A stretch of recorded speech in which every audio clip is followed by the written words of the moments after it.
वज़ीर-ए-आज़म इमरान खान आज इस्लामाबाद में आइसोलेशन अस्पताल इन्फेक्शन ट्रीटमेंट सेंटर का इफ्तिताह करेंगे। एनडीएमए ने 250 बेड्स का अस्पताल सिर्फ 40 रोज में तैयार किया। वफाकी वजीर असद उमर का ट्वीट।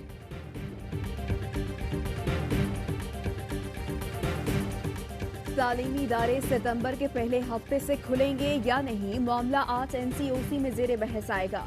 वजीर तालीम शफकत महमूद की जेर सदारत इजलास में तालीमी इदारों को सितंबर के पहले हफ्ते में एसओपीज के तहत खोलने पर इत्तफाक हुआ था। मुल्क में स्मार्ट लॉकडाउन के मुस्बत असरात, कोरोना से अमवात में कमी होने लगी। 24 घंटे के दौरान 61 अफराद जाँ बहक हुए। अमवात की तादाद 4983 हो गई। 3359 नए केसेस रिपोर्ट हुए। 90,554 मरीज जेर इलाज हैं। सेहतयाब अफराद की तादाद 1,45,000 से जायद है। बल्दियाती इदारों की मुजरिमाना गफलत ने बाराने रहमत को कराची वालों के लिए जहमत बना दिया। चंद मिनट की बारिश हुई, सड़कों और अंडरपासेस से पानी ताहाल न निकाला जा सका। लियाकताबाद डाकखाना तैयब कॉलोनी में बारिश और सीवरेज का पानी जमा, शहरी परेशान। यूनिवर्सिटी रोड, कोरंगी, काला बोर्ड, नाजिमाबाद, सरजानी टाउन के कई इलाकों में बारिश का पानी जमा।